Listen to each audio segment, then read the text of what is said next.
आप सभी का स्वागत है पैराडॉक्स बीईसीबी क्लास 10th में। मैं हूं मुकेश कुमार सिंह और आज मैं आपके लिए लाया हूं राजनीति शास्त्र का पाठ 4। तो सबसे पहले किसी भी पाठ की थ्योरी को पढ़ने से पहले हम इंट्रोडक्शन को जान लेते हैं। आखिर उस पाठ में ऐसी कौन कौन सी महत्वपूर्ण जानकारियां हैं जो आपके आने वाले परीक्षा के लिए महत्वपूर्ण हैं। तो इंट्रोडक्शन में चलते हैं हम पाठ 4 में, जो है संघात्मक शासन व्यवस्था। तो सबसे पहले इस पाठ का हम उद्देश्य समझते हैं कि आखिर यह पाठ हमारे लिए महत्वपूर्ण क्यों है। तो पर्पस में हम समझेंगे इसी के बारे में। तो पर्पस इसका यह है कि इसमें आपको 1 से 2 अंक के प्रश्न आपको परीक्षा में पूछे जाते हैं। वह भी प्रश्न कैसे पूछे जाएंगे? वस्तुनिष्ठ प्रश्न ही। इस पाठ से आपको लघु उत्तरीय और दीर्घ उत्तरीय प्रश्न लगभग नहीं के बराबर आते हैं। फिर भी हम थ्योरी सेक्शन में वैसे सभी मुख्य बिंदुओं पर चर्चा करेंगे कि हो सकता है कि वैसे प्रश्न आपको पूछे जाएं। तो चलिए इसी को बात को ध्यान में रखते हुए हम मेन टॉपिक पर भी चर्चा करेंगे, जिसमें बारे में हम आपको बताएंगे कि आखिर इसमें कौन कौन से वह मुख्य बिंदु मैंने निर्धारित किए हैं उस पाठ को छोटा करके। उसके बाद मेन आइडिया में हम जानेंगे कि आखिर कौन कौन से प्रश्न जो है इसके पहले बोर्ड की परीक्षा में इस पाठ से पूछे जा चुके हैं और कौन कौन से प्रश्नों के आने की संभावना है। उसके बाद की कॉन्सेप्ट में हम जानेंगे कि आखिर यह पूरा पाठ जो है यह किस केंद्र पर के चारों तरफ घूम रहा है, यानी यह पाठ का केंद्र बिंदु क्या है। उसके बाद अमेजिंग फैक्ट्स के बारे में हम जानेंगे कि इस पाठ का अमेजिंग फैक्ट क्या है। अमेजिंग फैक्ट कहने का मतलब है कुछ वैसी चीज़ें हर पाठ में छुपी होती हैं जो जिसके बारे में आपको जानकर हैरानी होगी। तो चलिए उसके बाद में हम जानेंगे पास्ट एंड फ्यूचर के बारे में कि आखिर इस पाठ को पढ़ने का मतलब क्या है, इसका पास्ट क्या है इस पाठ का, इस पाठ के पढ़ने से फ्यूचर में हमें क्या फ़ायदा हो सकता है। तो इसके आधार पर हम इन सारी चीज़ों को समझेंगे। तो सबसे पहले हम चलते हैं मेन टॉपिक पर। तो मेन टॉपिक में आप देखेंगे कि मैंने आपके लिए बिल्कुल छोटा कर दिया है पाठ को। 2 ही मुख्य टॉपिक है इसमें, संघीय शासन व्यवस्था का अर्थ और भारत की संघीय व्यवस्था का बदलता स्वरूप। तो चलिए यही 2 मुख्य पॉइंट जो है मैंने पूरे पुस्तक का अध्ययन करने के बाद आपके लिए निकाला है। तो इसी के आधार पर हम चलते हैं आगे अगले स्लाइड में।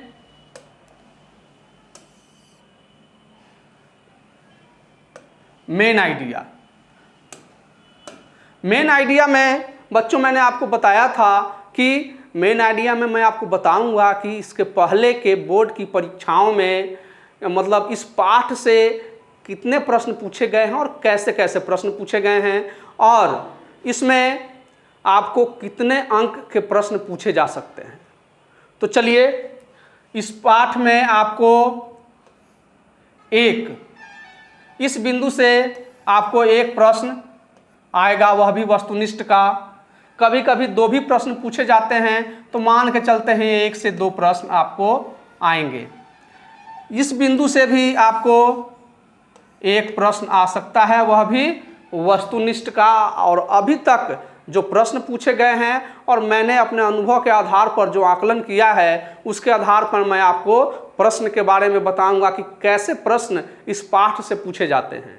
तो आपसे पूछा जा सकता है कि भारत में किस प्रकार की शासन प्रणाली है, यानी हमारे देश में कैसी शासन प्रणाली है। उसके बाद आपसे पूछा जा सकता है बोर्ड की परीक्षा में कि संघ राज्य का उदाहरण है, ये लिखा होगा और उसके सामने आपको 4 विकल्प दिए हुए होंगे। इस तरह के प्रश्न आपको पीछे परीक्षा में पूछे जा चुके हैं बोर्ड की परीक्षाओं में। उसके बाद ये भी प्रश्न आ सकता है कि संघ राज्य की विशेषता नहीं है। उसके बाद ये भी प्रश्न आपसे पूछा जा सकता है कि संघ सरकार का उदाहरण है। तो चलिए, तो इस तरह से मैंने आपको 4 प्रश्नों के बारे में बताया और इन्हीं चारों प्रश्न के इर्द गिर्द आपका यह पाठ घूमता है। इस प्रश्नों में से कोई भी प्रश्न आपसे पूछा जा सकता है। उसके अलावे भी कुछ प्रश्नों की संभावना बनती है तो हम थ्योरी सेक्शन में आपसे चर्चा करेंगे। तो चलिए अब अगले स्लाइड में हम चलते हैं।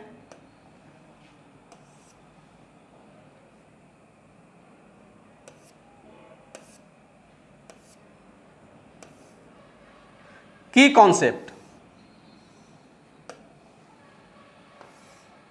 मैंने आपको बताया कि की कॉन्सेप्ट जो है उसका मतलब क्या होता है।